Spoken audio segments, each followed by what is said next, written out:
If it's Monday, the U.S. has now shot down 4 high-altitude objects inside North American airspace in just 8 days, an unprecedented and largely unexplained string of incidents that has lawmakers on edge and demanding answers. Plus, the 2024 presidential field is about to expand as a class of emerging candidates jockeys for position against former President Trump, with the future of the party and the country on the line. And miraculous rescues in Turkey as more people are pulled from the rubble a full week after those devastating earthquakes, as conditions grow more dire and desperate by the minute.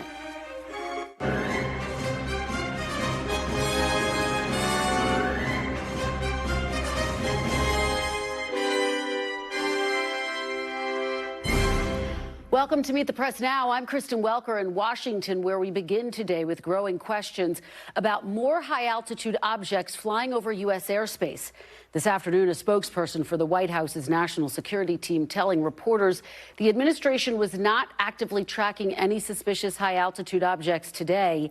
It comes after the Biden administration confirmed it shot down 2 more unidentified objects over the weekend, one over the Yukon, Canada, and a second over Lake Huron, bringing the total number of objects shot down to 4 in just over a week. U.S. and Canadian officials say these latest objects taken down over the weekend were smaller than the Chinese spy balloon from over a week ago.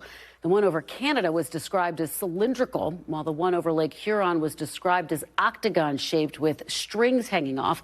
Both flew at a much lower altitude than the Chinese spy balloon and were posing a risk to civil aviation.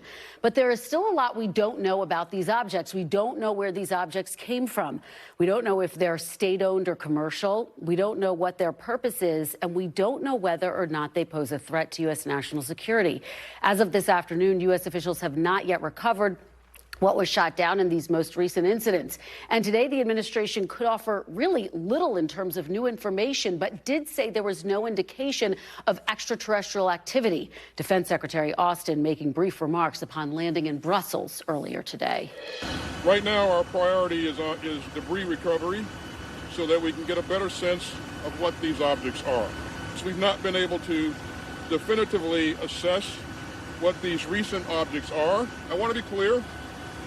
The 3 objects taken down this weekend are very different from what we were talking about last week. We knew exactly what that was. We do not assess that the recent objects pose any direct threat to the people on the ground, and we will continue to focus on confirming their nature and purpose.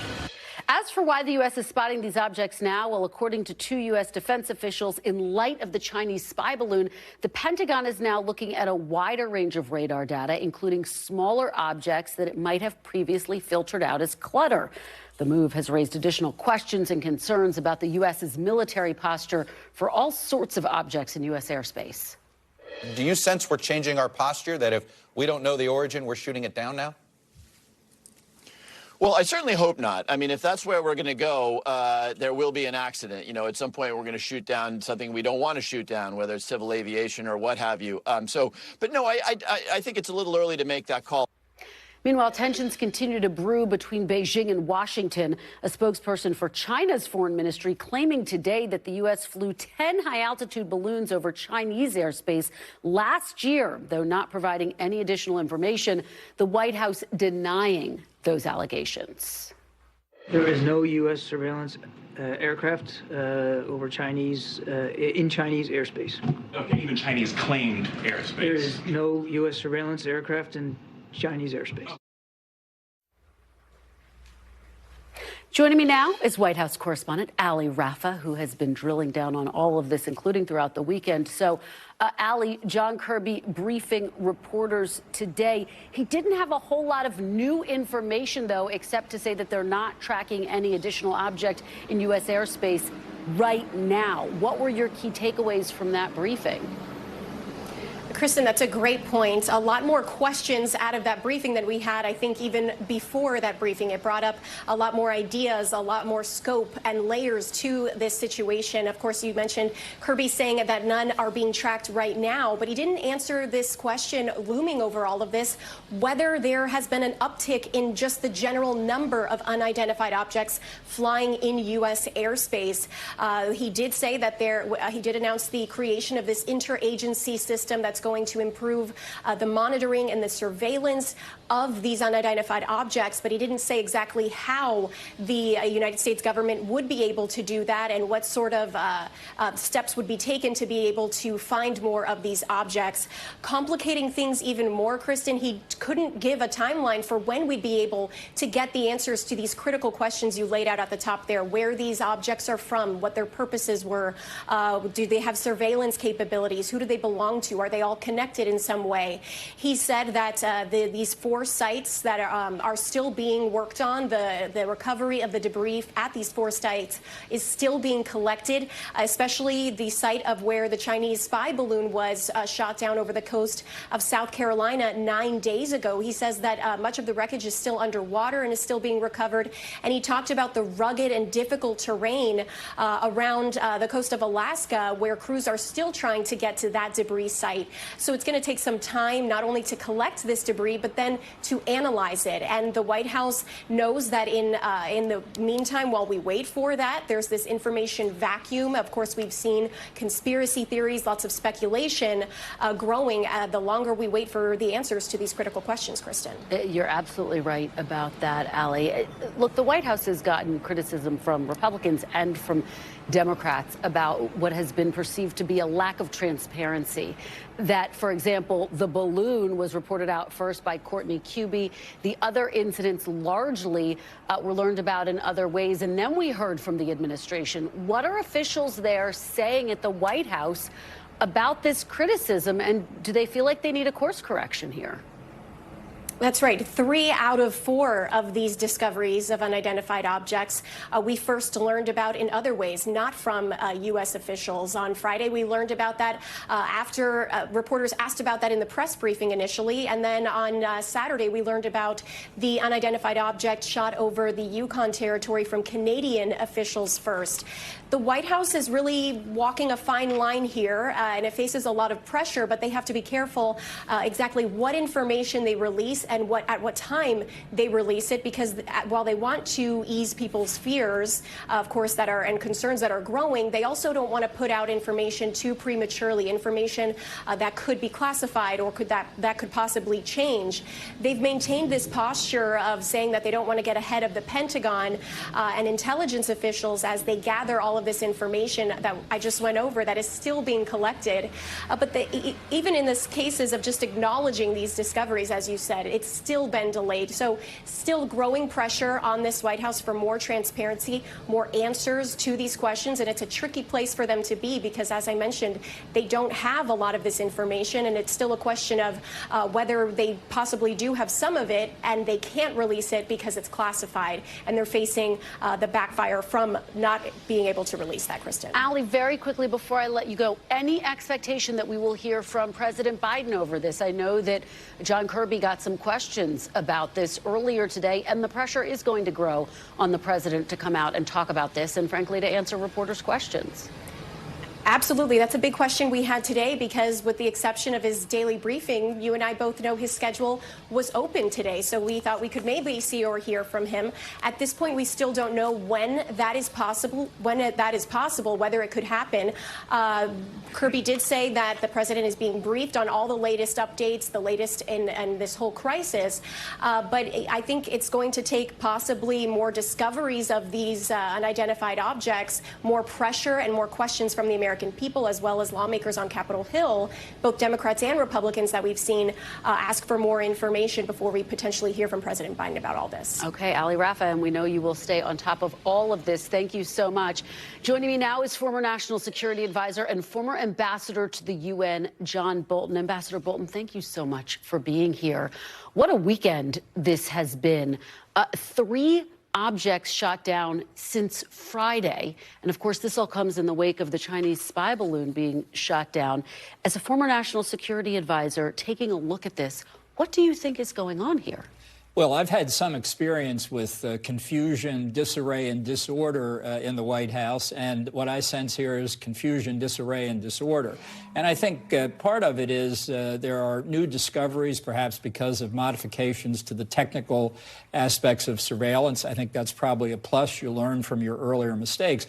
But honestly, a good part of this, I think, has come from the administration trying to make it up as it goes along, covering its posterior, as we say, and making initial assessments on the Chinese balloon in particular that turned out to be incorrect. I want to kind of walk through the various reactions we saw, but let me just read something that you wrote, an op-ed in the New York Post today. You wrote, quote, "In today's threatening world, any unidentified object nearing U.S. territory should be deemed intrinsically suspicious. NORAD apparently presumed exactly the opposite related to the Chinese spy balloon." So, given that, how do you assess the speed with which they shot down the 3 objects? We still don't know what they were over the weekend. Was it in response to that? Was it too fast, or was it the right move? Well, we just don't know because they either don't know or haven't released enough information. But it does go to the mistake on the first balloon where the commander of NORAD, the North American Aerospace Defense Command, said, "I assessed it was not hostile." Well, was it because they weren't playing the East is Red on a transmission from the balloon? It was as big as 3 buses. It was 200 feet tall. Could we say with certainty it didn't carry a nuclear device? Could we say with certainty it didn't have biological pathogens and toxins? We didn't really know, but it sailed all the way across the country. And I think that was a huge mistake. And one of the arguments, of course, that the Pentagon has made is, look, they were concerned about falling debris, that it would hurt people on the ground. What do you make of that argument? Is that not a valid reason to not shoot it down? Certainly, you have to be concerned about the safety of innocent civilians, apparently, unless they live in the Yukon in Canada.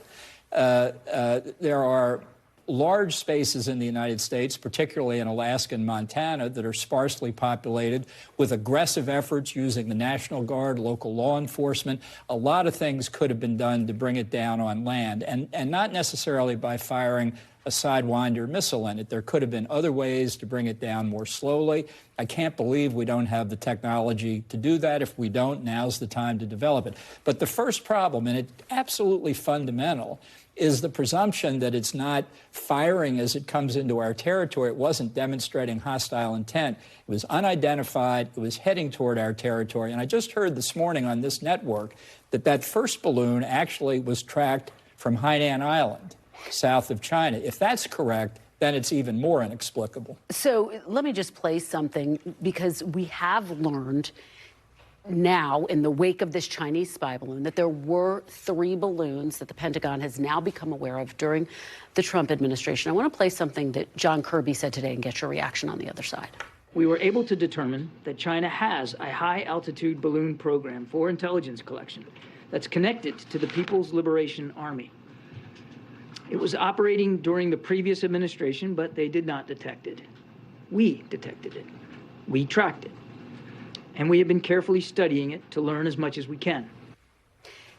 Pointed words there from John Kirby, who says they did not detect it. What's your reaction to that? Do you see that as a failure that it wasn't detected? Yeah, I think that's another political shot, though. The administration has now changed its story on precisely that point multiple times. First, they said it happened, but it wasn't detected. Then they said it happened, but it was assessed to be a weather phenomenon. Those are all things that go on at the NORAD level, perfectly understandably.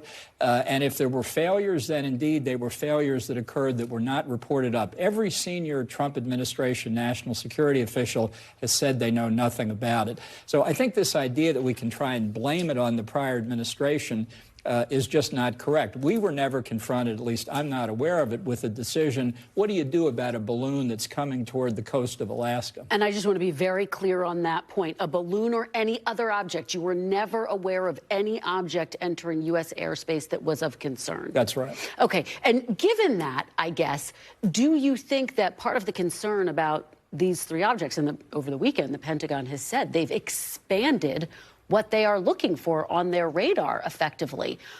Is that the right way to go about it, or are you concerned there could be a misfire here?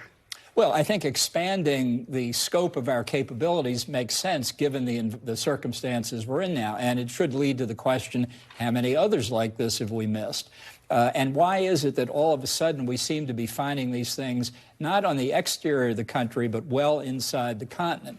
So I think there's a lot going on here in terms of public information. We just don't know enough.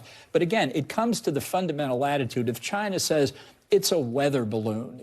Do we just accept that when it's patently a lie? Very quickly, we're talking a lot about China, but we don't know where these objects came from this weekend. What are the key concerns for you? I mean, what are the other countries in your mind right now? Well, how about North Korea to start with? That's why do they have the capability to do something like that? We don't know, and that's until we find out the provenance of these latest three objects, it's hard to speculate.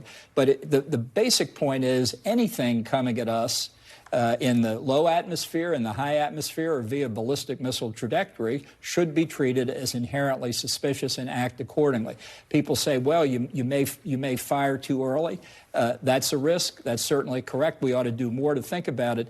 But the blithe assumption that this first balloon could fly across the entire country because we were gathering intelligence on it, I think it gathered a lot more on us. Well, and they do say, and the White House and the Pentagon have said that they are now studying, of course, what they are finding at the site of where they shot that balloon down. Let me ask you, because you talk about in your op-ed, and you've talked about previously, that you are expecting a briefing about this by the current administration. Can you update us on that? Have you had any conversations about a potential briefing? Well, they contacted me last week, and I'm scheduled to have a briefing on Wednesday. I'm looking forward to it. I have even more questions now than when they first got in touch with me. And do you know specifically who will be briefing you? I don't. Those arrangements, I take it, are being made. Okay, and will you be the first Trump administration official to be briefed? Will there be other officials there with you, do you know? I don't know. It'll be exciting to find out. Okay, well, you'll have to come back and update us after the briefing. Ambassador, let's turn to the issue of classified documents. In December, you said there's a, quote, substantial possibility that former President Trump could be indicted over his handling of classified documents. Since then, we know that President Biden has found classified documents in his possession. Former Vice President Mike Pence has found classified documents. Does that change your assessment in any way? Do you still think the former president could be indicted over this? Well, I think he could be. I think there are other aspects other than the documents that the special counsel looking into him could indict.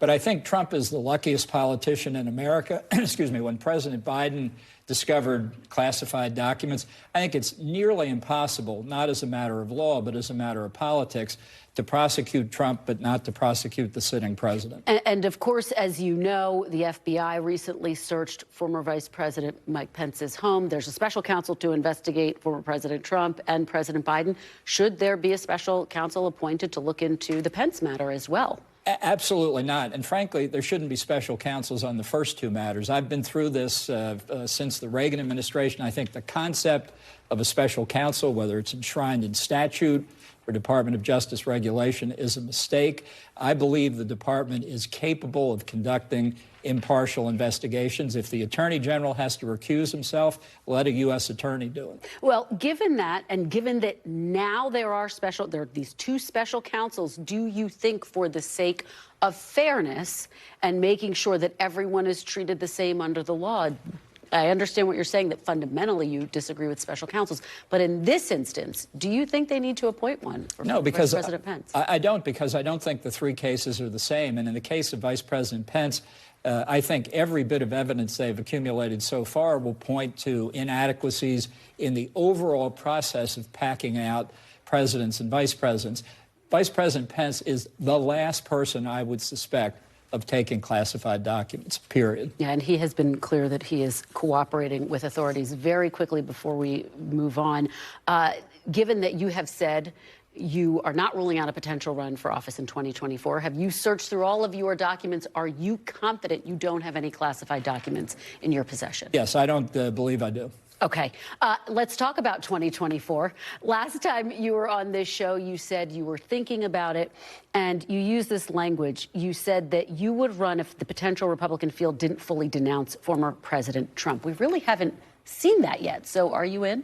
Well, I'm still considering. I'm not in yet, but I do think it's very important. And I think the more people I talk to, the more convinced I become that Trump can't possibly get the Republican Party nomination, but that the taint that he represents and the potential of his negative reaction against the Republican nominee, just out of spite, really makes it important to separate ourselves from him. The further we can do that, the more I think we can convince a majority of the American people that they need a new president in 2024. And if we don't do that, I think we risk another disappointing outcome like we just had. Can you update us on your thinking? Are you now more likely to run than not, given that? And what's your timeline and deadline for making that decision? Well, I wouldn't say one way or the other, but I do think that the pace of this whole process seems to have slowed down somewhat. There's a lot of activity beneath the surface.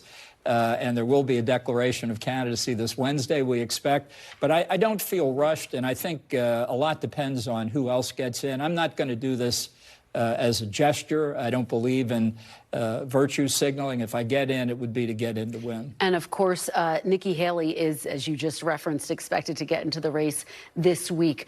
What is your reaction to her candidacy, and do you have a lane once she's in the race? You're both two former Trump administration officials who focused on foreign policy. Yeah, well, I think Nikki's really running for vice president. That's my sense. I think she has a problem because she first said she wouldn't run if President Trump ran.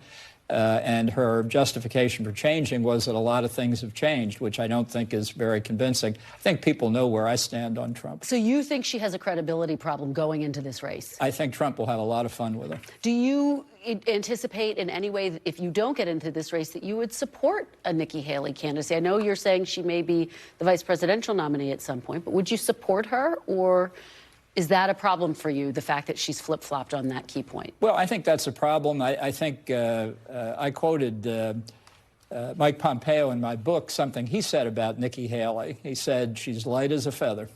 Okay, since you take me to Mike Pompeo, let me quote you something that he said about you. He has had some harsh words for you in his memoir, accusing you of, quote, constantly scheming. What's your reaction to him? What do you make of his potential candidacy? Well, that would make me the only person in the entire administration who was scheming, I suppose. I mean, this is welcome to Washington.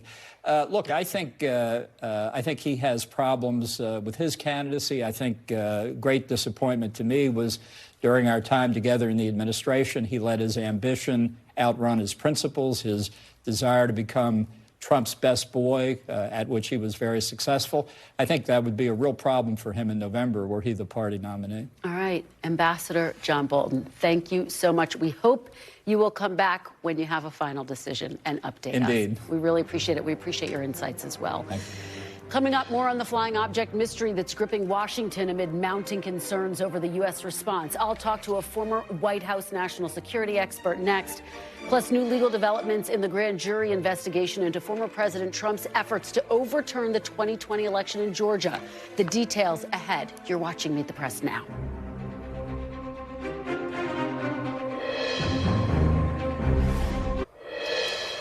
Welcome back. Just moments ago, a spokesperson for Senate Majority Leader Chuck Schumer said there would be a classified briefing at 10 a.m. tomorrow for all senators on the unidentified objects that have been shot down. With plenty still unknown about the latest objects shot down, bipartisan frustration is building among lawmakers about the lack of intel and transparency from the White House. The Biden administration needs to stop briefing Congress through our television sets and actually come and sit down and brief us. I do think that there needs to be more engagement between the administration and Congress. Probably they're a little hesitant after the Chinese balloon fiasco, where they let it go across the country, to great criticism, bipartisan and bicameral criticism from Congress. Maybe it's because I'm in politics and so spend a lot of time talking to folks in grocery stores and town hall meetings. You know, in an absence of information, people will fill that gap with anxiety and other stuff. So I wish the administration was a little quicker to tell us everything that they do know. The administration has still not been able to divulge any meaningful information about what was shot down. The commander-in-chief owes the country some answers. Joining me now for the very latest reaction on Capitol Hill is NBC's Ryan Nobles. Ryan, thanks so much for being here. Really appreciate it. You always know when you have Democrats and Republicans saying the same thing. And if they're criticizing the administration's got a problem. And in this case, it's about transparency. What are you hearing based on your conversations on the Hill? How much frustration is there? And do they expect to learn more at these briefings? I'd say the frustration is at quite a high level right now, Kristen, and that frustration is probably what led to the administration scheduling this briefing for tomorrow morning, an all-senators briefing that will take place at 10 a.m. Eastern time. And the question, though, is what we've seen in a lot of these briefings that have taken place, whether it relates to the document scandal, whether it relates to the Chinese spy balloon, now these unidentified flying objects, is that these members of Congress go into these briefings, they get a little bit more information, but they still feel as though they're not being told the entire story. So some of it could be a byproduct of the administration just not knowing enough to relay that information to members of Congress. Some of it could be that they're worried that members of Congress may share that information with people that are not entitled to classified information. Regardless, these members of Congress, both Republican and Democrat, believe that they're entitled to this information. It started out as kind of a slow boil, but now, as you played in that clip there just a few seconds ago, you see it coming from all different corners. They want answers, and they want them quickly. Yeah, they do. And I think that the calls for some type of statement from the president or a press conference with reporters are only going to grow louder. One of the notable things, though, Ryan, is that it has also unified lawmakers around getting tough on China, frankly. And we saw that resolution passed last week, effectively criticizing China, not criticizing the Biden administration over its handling of the Chinese spy balloon. What is being made of that? What's the significance? And what's important about that, Kristen, is that the initial talk among Republicans on the House side was that it was going to be a resolution that specifically was aimed at the way the Biden administration handled it. As they learned a little bit more information, it then became something where it was strictly a resolution that was critical of China's role in all of this. And you're right, it was passed with a unanimous support in the House of Representatives, something that we never see happen. And so, you know, there's always been a sense that there is a degree of agreement among Republicans and Democrats on Capitol Hill that China is a problem, that it is the biggest competition to the United States in a number of different sectors. The difference, though, is that there have been different kind of sort of philosophies as to how to approach China and how to deal with it. Now we're starting to see, at least when it comes to this specific area, the concern about Chinese intelligence kind of intercepting American communications and things along those lines, that there's widespread agreement that something needs to be done. Now, part of the frustration you're hearing, which tracks back to our initial conversation, is that these members feel that they don't have enough information to act, that they believe that this is a very specific and immediate national security threat, and they need to know exactly what's going on so that they can direct policy to prevent it from happening. Perhaps, Kristen, they'll get some of those answers throughout the course of this week. Well, I know this is going to keep you very busy on the Hill. Ryan Nobles, thank you so much. Really appreciate it. Joining me now is NBC News Chief Foreign Affairs correspondent Andrea Mitchell. Andrea, thank you so much. I know this is an extremely busy moment for you as you report this out. You have these three incidents over the weekend, Andrea, that we didn't learn about from the administration. And that is a continuing problem on this story, and I should point out, also on the classified document story. As you know better than anyone at the White House, they are not putting this information out. Now, part of it is the reluctance of the military and the intelligence community to report on what they don't know. They don't know, were these three from China? They're different. Are they commercial? Are they civilian, academic, some other kind of private sector? Are they China or some other foreign adversary? And as I point out, they're all different.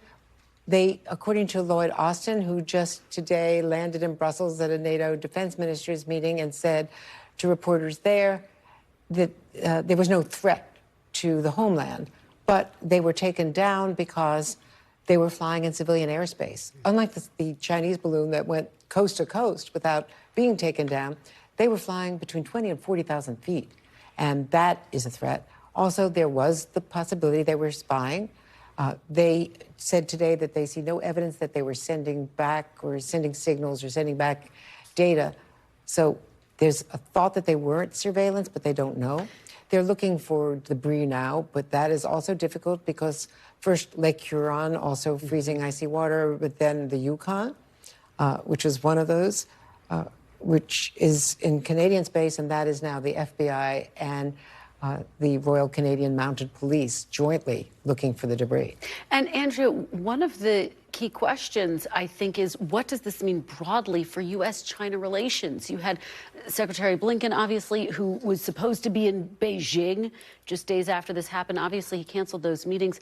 The State Department is saying they are open to dialogue. Obviously, the Secretary is going to be in Munich. Is that a possibility for him to meet with the Chinese foreign minister? What are you hearing about that? Absolutely, and the world would want to see that. The world expects the U.S. and China to get along, the two major superpowers. There's nervousness globally about this. You've got all these diplomatic and military leaders, as well as other foreign policy experts, gathering in Munich for the most important annual security conference of the year. And it's, of course, in advance of the Ukraine war anniversary. Last year, it was 2 days before Russia invaded. The heavy focus is going to be on war crimes and other accountability and the Russian offensive, which is already underway. So there's so much else distracting them. The last thing they want is a conflict between the U.S. and China. Europe wants to trade with China, is trading with China. China is heavily invested in Africa. So there's a real desire for us to get along. The U.S. wants that. Does Xi want that? Well, there was a hint today that that meeting could take place between Blinken and Wang Yi, his Chinese counterpart, the highest level of diplomat, in Munich this week. I'll be there. We'll be covering. But that would be a very big deal, and that would be a signal that we can get past this. China did accuse the U.S. today of having 10 separate instances of sending spy balloons over China, over the homeland, and the White House is strongly denying that, repeatedly denying that. Yeah, I'm so glad that you bring that up, and I know that you will be reporting on all of the twists and turns from Munich, and we will talk to you from there. Andrea, thank you so much for being here. We really appreciate it. You bet. Good to see you. Up next, a new ruling from a judge today that the public can see parts of a special grand jury report on former President Trump's efforts to overturn the 2020 election results in Georgia. What that means and what we expect to see next. You're watching Meet the Press Now.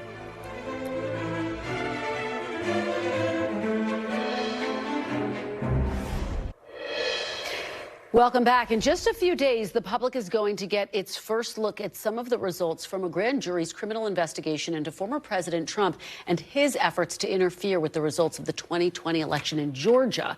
A judge has ruled that several sections of the grand jury's report to Fulton County's district attorney will be made public on Thursday, including its conclusion.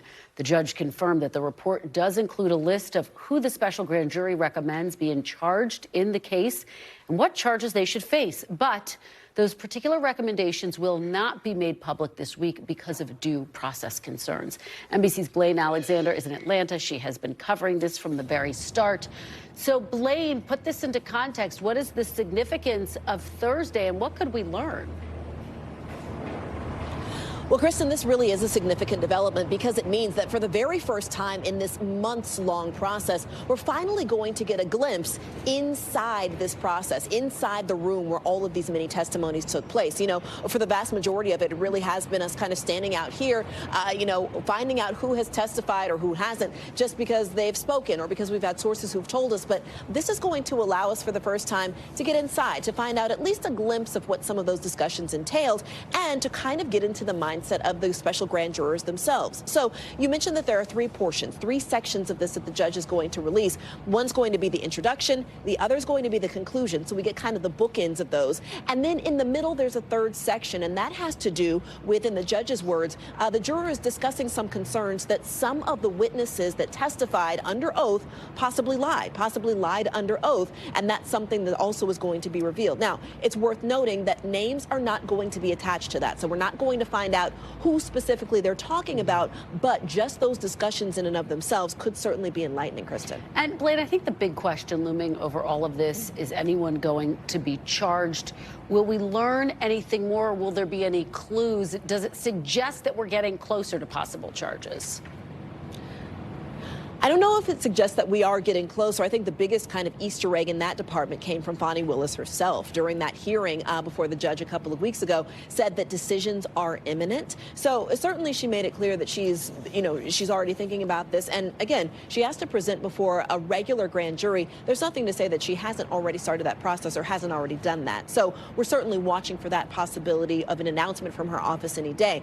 I do think what's notable, though, that we learned today is that there were recommendations that were included included in this report. That was something that was confirmed by the judge in this order. So we know that the special grand jury kind of presented a list, or a sort of roster, is the way that the judge described it, of who they think should be charged, what charges they should receive, and who doesn't need to be charged. So that's certainly something that a lot of people will want to get their eyes on. Again, not being released this week, though, Kristen. Okay. Blaine Alexander from Georgia tracking all of the developments there. Really appreciate it. Thank you.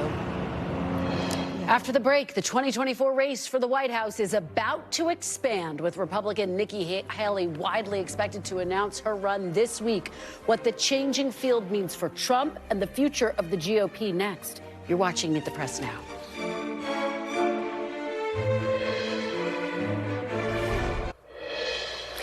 Welcome back. The 2024 presidential field is set to get a little bigger this week, with former South Carolina Governor and UN Ambassador Nikki Haley scheduled to announce her bid Wednesday before hitting the ground running with a few events in New Hampshire next weekend.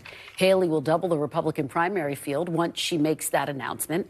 This is a graphic we expect to update many, many times over the next several months. We'll be adding a lot of names to that. Joining me now on set is Tia Mitchell, Washington correspondent for the Atlanta Journal-Constitution, former New York Democratic Congressman Joe Crowley, and President and CEO of the Republican Main Street Partnership, Sarah Chamberlain. Thanks to all of you for being here. So I just spoke to Ambassador John Bolton about where he is in his decision-making process, about whether he's going to run. He had some interesting comments about Nikki Haley. I'm going to play them, get everyone's reaction on the other side. I think Nikki's really running for vice president. That's my sense. I think she has a problem because she first said she wouldn't run if President Trump ran. And her justification for changing was that a lot of things have changed, which I don't think is very convincing. So you think she has a credibility problem going into this race? I think Trump will have a lot of fun with her. I quoted Mike Pompeo in my book, something he said about Nikki Haley. He said she's light as a feather. Tia, people are going to seize on that flip-flop by Haley right off the bat.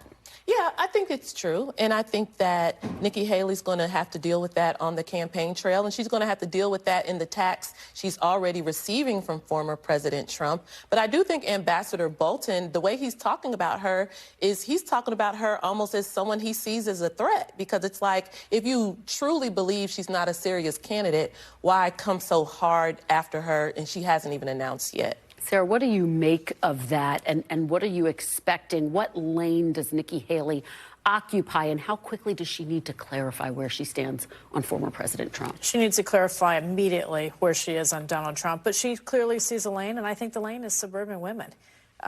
We've done some polling. They like her. They don't care for Trump. We already know that. So she does have a possible lane. I think it's pretty exciting that she's announcing. And Joe Crowley, as you watch the Republican field get bigger and bigger, it's going to be one candidate bigger on Wednesday. What's the take inside the Democratic Party? What are people saying about some of these contenders? Yeah, probably good for Trump.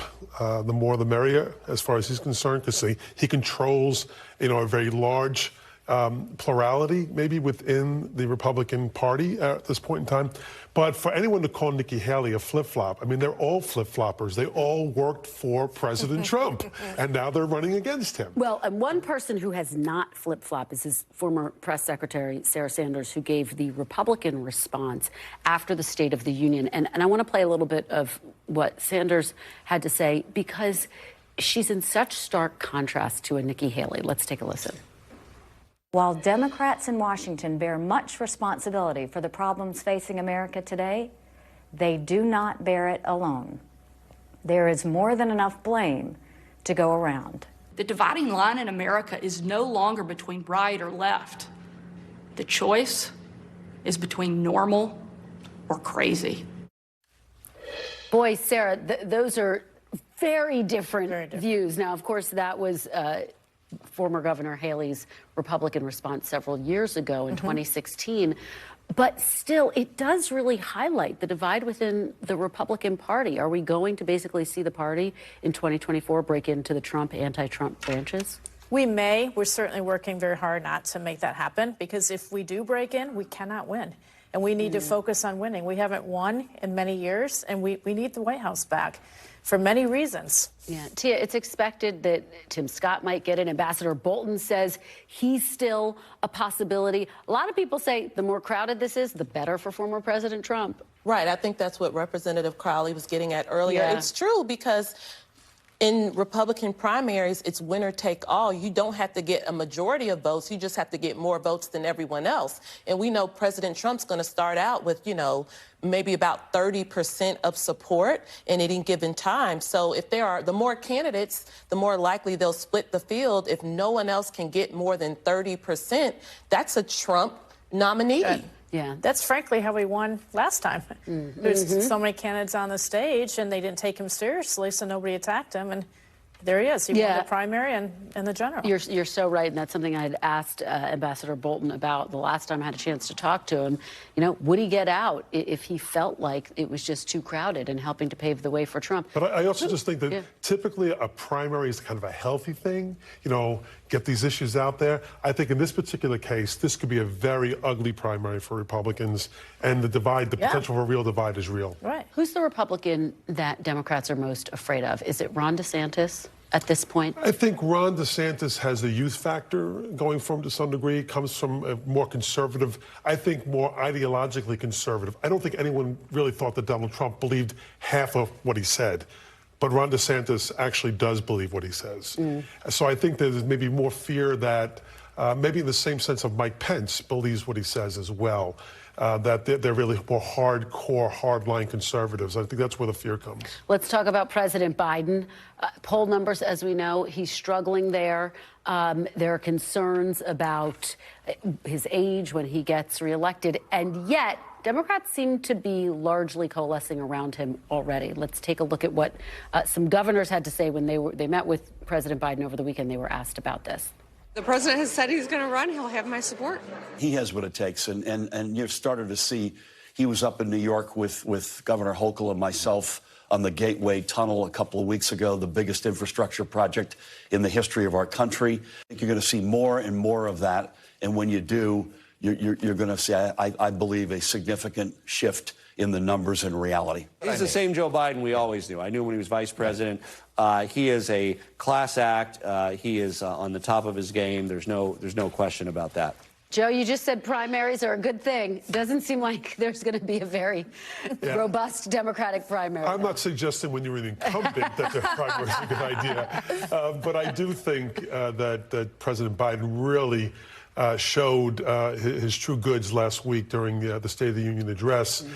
His banter, his being able to go and maneuver Republicans and put them against the ropes, and he was Muhammad Ali when it came to last week, and really how we dealt with Republicans on the issue of Social Security and Medicare, got them to turn their positions around. I don't mean they're not all that way, but there has been some evidence of Republicans suggesting sunsetting of these programs, and able to turn that around them. Whether you think they're for it or not, it's irrelevant. He was able to do that to the entire party.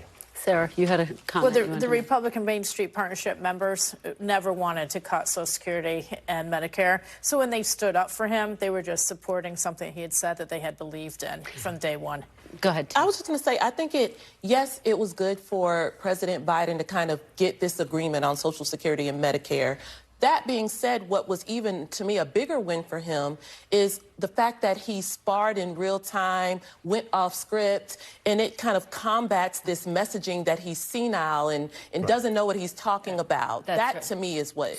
That's more the evidence that I was trying to say, too, not necessarily on Social Security. But he had one good night. I mean, really, he's going to be 82 I think when he's he in great runs. days when he goes to these states and he talks about his accomplishments.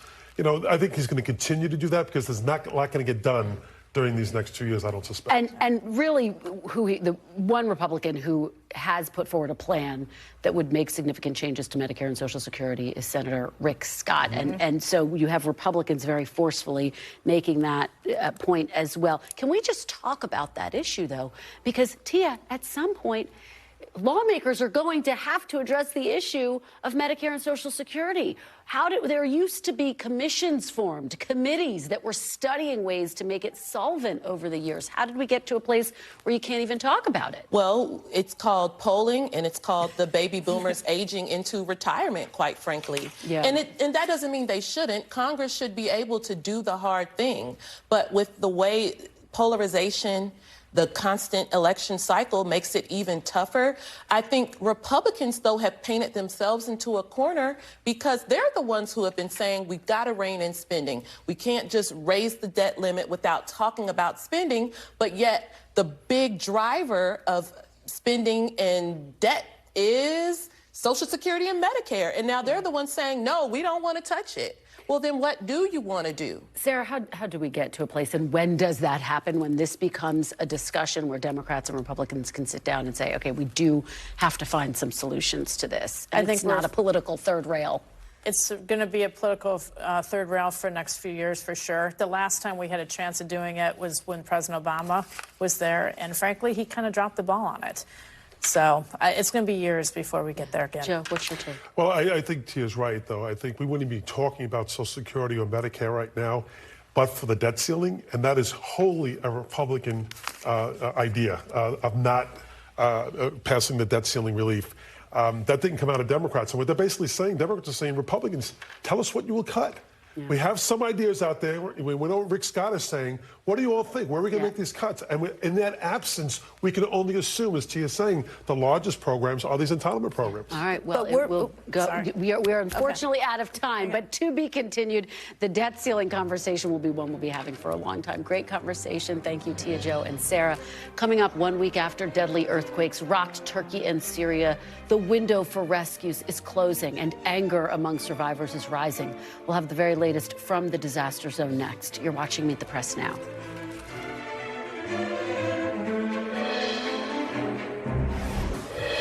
Welcome back. The staggering death toll from the massive earthquakes in Turkey and Syria keeps rising, surpassing 35,000 as we mark 1 week since the quakes rocked the region. Now, understandably, rescues have slowed, but we are still seeing some truly miraculous moments of survival against all odds. In Turkey this morning, rescue workers cheered as a 4-year-old little girl was pulled from the rubble after spending over 178 hours trapped. Unbelievable. Another video shows rescuers holding the hand of a 13-year-old boy as they free him from the wreckage after a week. Aid groups are working to provide food and shelter for survivors, but citizens have voiced anger at the slow response of the Turkish government. Getting aid into civil war-torn Syria has proven even more challenging. The UN Security Council just met to discuss the question of authorizing more passages for aid to cross the Syrian border. NBC's Matt Bradley joins me from Turkey. So, Matt, look, this weekend the UN's aid chief said rescue operations are coming to a close. Where is the focus right now? What's the latest there?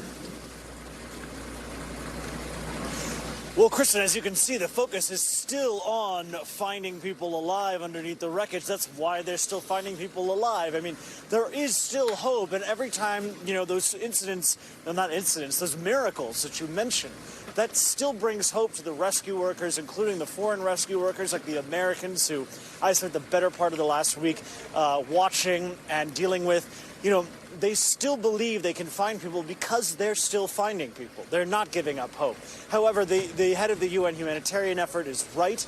This is really, we've reached the end long ago of the window when most experts say you can really survive without food and water, much less in sub-zero temperatures, much less with horrific wounds like most of these people who have been crushed by buildings and wreckage like what is just behind me.